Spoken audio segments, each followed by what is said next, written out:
second thing is that Steve Witkoff told me on this show is that the United States offered Iran to give them enriched uranium so that for medical and powerful purposes, free, if they would give up their nuclear program. Wouldn't cost them a dime, and they declined that, which to me suggested that they really didn't want a deal. Well, and maybe it wasn't a very serious offer, because I wouldn't have approved that. I wouldn't have. I'm not giving them anything.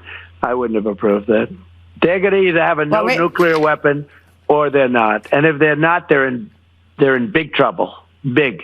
Even bigger than they are right now. Looking at the Iran war, haven't you already won? I mean, isn't it? I mean, we've already won. We've already won, but I want to win by a bigger margin. But we have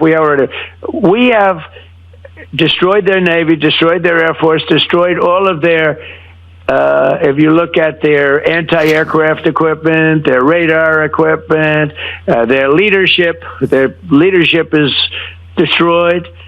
We've destroyed everything. If we leave right now, it would take them 20 years to rebuild if they ever could rebuild. But it's actually not good enough. We have to have guarantees they will never have a nuclear weapon. Question. Jimmy Kimmel has apologized. Is it a good apology? Do you accept the apology? I haven't heard him apologize, but he's a lowlife, whether he apologized or not. He's a lowlife. He always has been. He shouldn't be on television.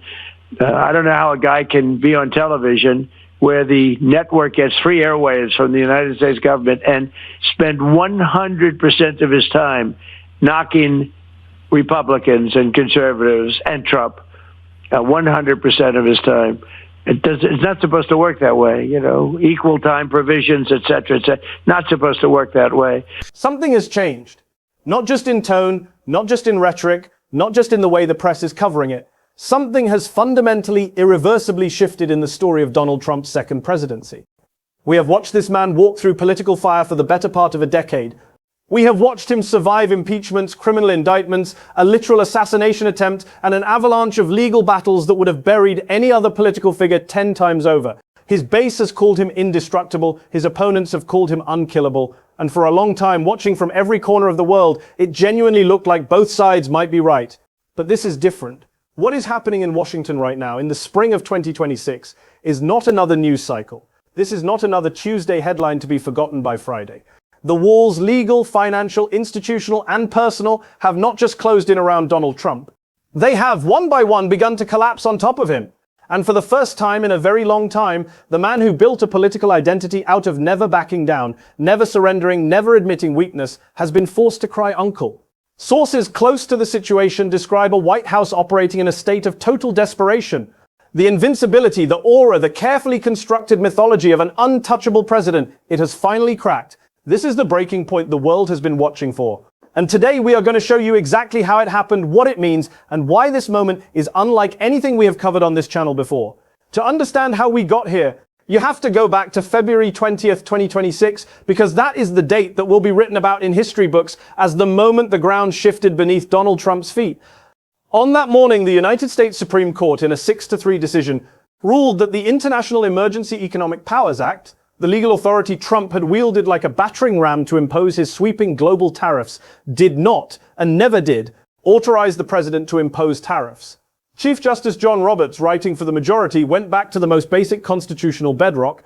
Article 1, Section 8 of the United States Constitution vests in Congress alone the power to lay and collect taxes, duties, and imposts. The tariff power, Roberts wrote, is very clearly a branch of the taxing power reserved for Congress. What Trump had been doing for over a year, taxing the entire world through executive order, bypassing Congress entirely, was unconstitutional. It was illegal. And the court said so with a 6-3 majority that included 2 of the 3 justices Trump himself had appointed. Think about what that moment represented. For well over a year, Trump's Liberation Day tariffs had been the cornerstone of his entire second-term economic philosophy. He had promised his base that these tariffs would bring back American manufacturing, punish countries he said had been ripping America off for decades, and generate so much revenue that it would fund tax cuts and pay down the national debt. He had staked everything on it. His administration had collected somewhere between $130 billion and $200 billion in tariff revenues from American businesses and importers. And now, in the space of a single morning, the Supreme Court had declared the entire foundation of that policy unconstitutional. The tariffs were illegal, the money had to be returned, and the man who had called these tariffs the greatest economic achievement in modern American history, had to sit in the White House and watch his own appointed justices vote against him. His reaction told you everything you needed to know about the psychological state inside that building.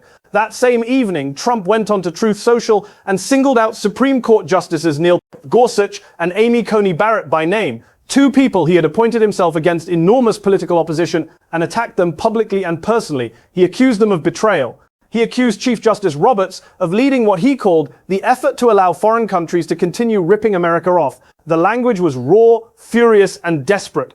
This was not the calculated trolling of a man in control. This was the explosion of a man who had just taken a catastrophic blow and did not know how to process it. Behind closed doors, sources describe a scene of total fury, a president who could not understand how the justices he personally placed on the court had ruled against him on the central economic policy of his presidency.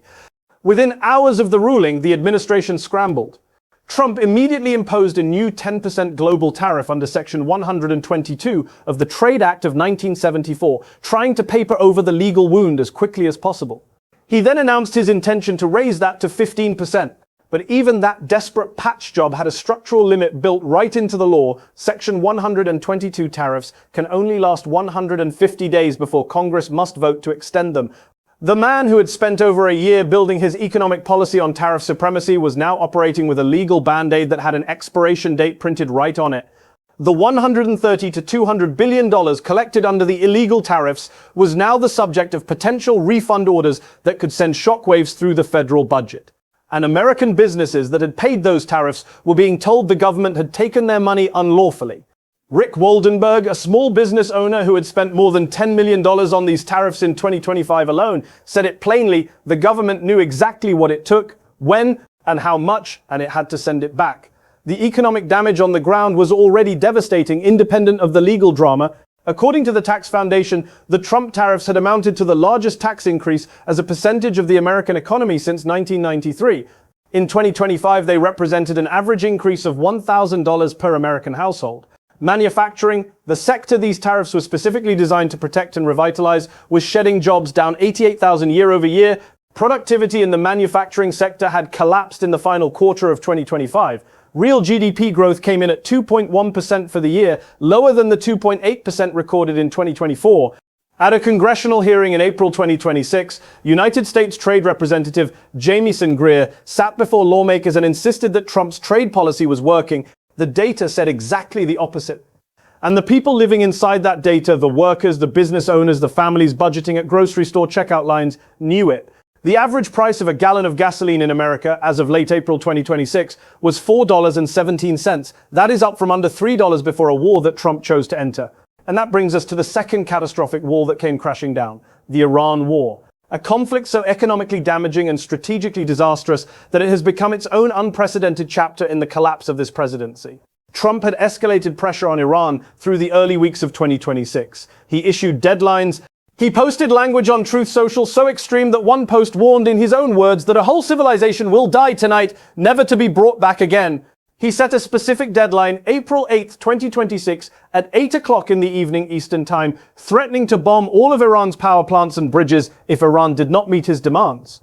And then, at the last moment, he agreed to a 2-week ceasefire. The ultimatum evaporated, the civilization survived, and the pattern that traders on Wall Street had already named revealed itself again in full. That pattern is called TACO. It stands for Trump Always Chickens Out.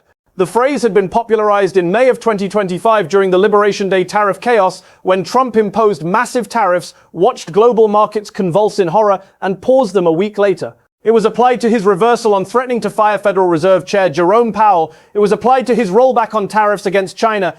It was applied to his retreat from threatening European NATO allies over Greenland. And now, in April 2026, it was being applied to Iran itself. Bloomberg columnist Javier Blas reported that traders had begun using yet another acronym specifically for the Iran situation, NACHO, meaning not a chance, Hormuz opens, a reference to the fact that Iran had shut down the Strait of Hormuz in response to United States-Israeli strikes, disrupting roughly 20% of all global oil and natural gas supply. Trump, despite all his threats, appeared unable to force a resolution on his own terms.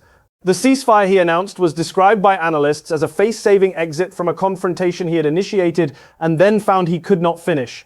The Strait of Hormuz crisis sent global energy prices into a sustained spiral. Gas prices in the United States surged 40% since February 2026. And Trump, rather than acknowledging the pain, had been insisting publicly that Iran was in a state of collapse and that time was on his side. He even posted on Truth Social claiming that Iran had informed him of its own economic deterioration, a claim so baffling that journalists immediately pointed out it was not clear how or why a country actively refusing direct negotiations with the United States would be contacting the president to announce its own collapse. The gap between the reality on the ground and the story being sold from the White House had never been wider or more visible. A Reuters and Ipsos poll released on April 28, 26 delivered the verdict of the American people with brutal clarity. Trump's overall approval rating had sunk to 34%, the lowest point of his entire second presidency. Only 22% of respondents approved of his handling of the cost of living. A separate Associated Press and NORC poll reported similar findings. Overall approval at 33%, support for the Iran war at 32%, support for the Iran war at 32%, and approval of his handling of the economy at just 30%. These are not the numbers of a presidency going through a rough patch. These are historically low figures that place this administration in deeply dangerous political territory. Throughout 2025 and into 2026, the polling average had declined steadily from a starting point of 47% at his second inauguration, itself the second lowest starting approval rating in modern polling history, down into the low to mid-30s, with no sign of a floor.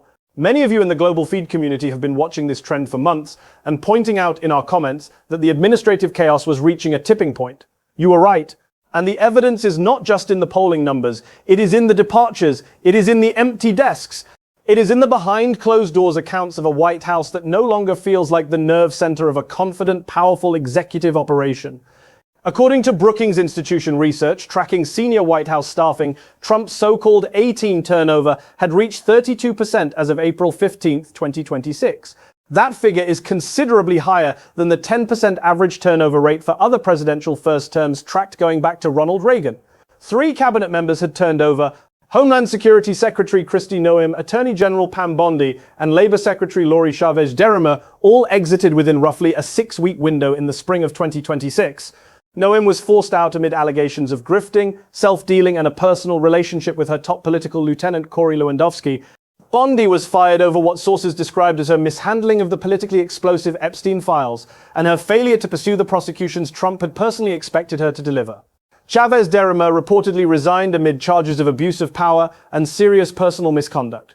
3 cabinet members, 6 a White House that political analysts across the spectrum have described as teetering.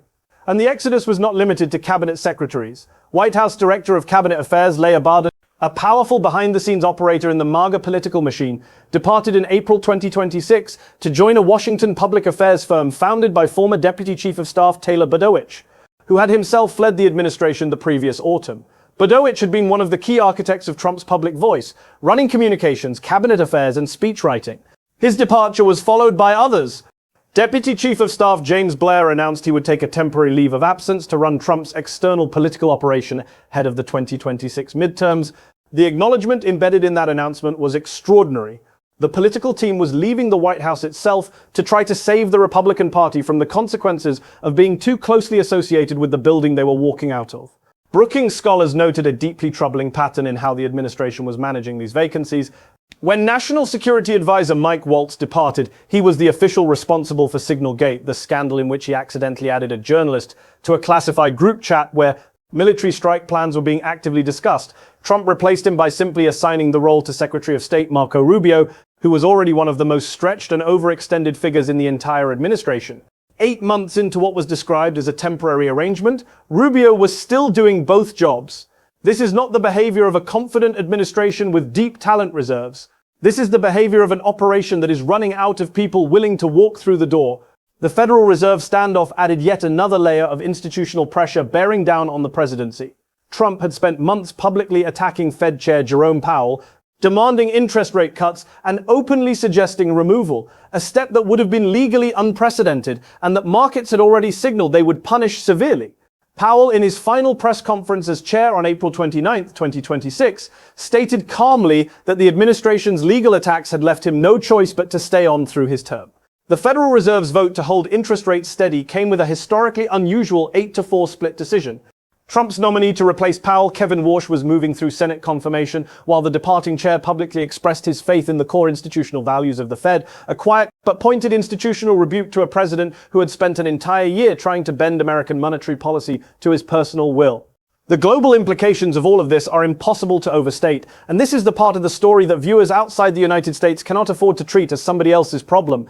When the tariff authority that underpinned every major American trade negotiation for over a year is ruled unconstitutional by the highest court in the land, every agreement reached under the shadow of that threat is now of uncertain legal and diplomatic durability. What does a concession extracted under an unconstitutional threat actually mean? Countries that had made painful economic compromises to avoid Trump's tariff hammer are now asking that question openly.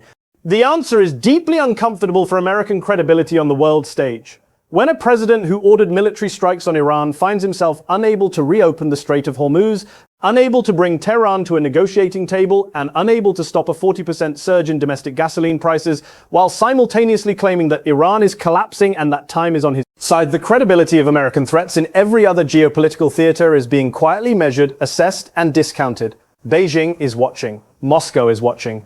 Every government that sat across a negotiating table from an American official over the last 18 months and made concessions based on the perceived certainty of American economic and military leverage is now running updated calculations about what that leverage is actually worth. This is the behind closed doors reality that the administration does not want discussed. A cornered leader operating with historically low approval ratings, a legally dismantled tariff regime, an unresolved military conflict driving domestic energy prices through the roof, and a West Wing hemorrhaging senior personnel at an alarming rate is not a leader operating from strength. They are a leader managing collapse and trying to make it look like control. Donald Trump has not stood at a podium and delivered a speech of formal capitulation. That is not how the taco pattern works. It operates through retreats dressed up as strength.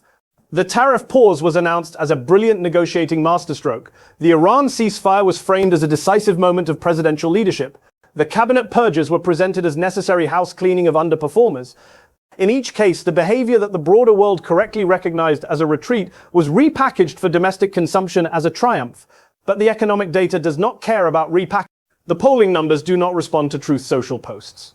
The vacant desks in the White House do not fill themselves because the president declares that everything is tremendous and the fake news media is lying. This is not just another news cycle.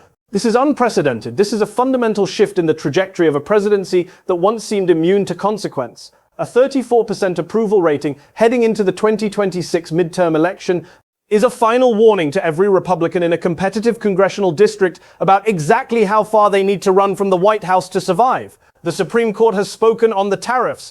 The financial obligations from those illegal collections are real and growing. The Iran conflict has created an energy crisis that lands every single day in the pocketbooks of the ordinary American families who were promised relief. 3 cabinet members have been purged in 6 weeks. The political brain trust has left the building. And the man at the center of all of it is on Truth Social in the middle of the night attacking the very Supreme Court justices he appointed by name. That is not the behavior of someone who is winning. That is not the posture of strength. That is a man who has been hit so many times from so many directions simultaneously that the facade of total invincibility has given way to something the world has never quite seen from him before: genuine, visible, undeniable desperation. The breaking point has arrived. The wall finally broke. So we end where every great political story of this era must end, with the question that matters most. Is this the final surrender? Has the pressure finally become too much, not just for the policies and the personnel, but for the presidency itself as a functioning and credible political project? Or is there one last move left on the board? Is the man who survived everything going to find some lever, some unexpected pivot, some political escape hatch nobody saw coming, that resets the entire board and leaves his opponents looking foolish for having counted him out once again? Drop your answer in the comments below. Is this the final collapse, or does he have one last move? The financial dimension deserves one more layer of analysis because it reveals the specific mechanism by which the pressure became unbearable. Donald Trump built his entire second-term political brand on the claim that his tariff regime was not just smart policy but proof of a unique economic genius that his critics lacked the vision to understand. When the Supreme Court ruling landed in February 2026, it did not just strike down a policy tool, it demolished the central narrative.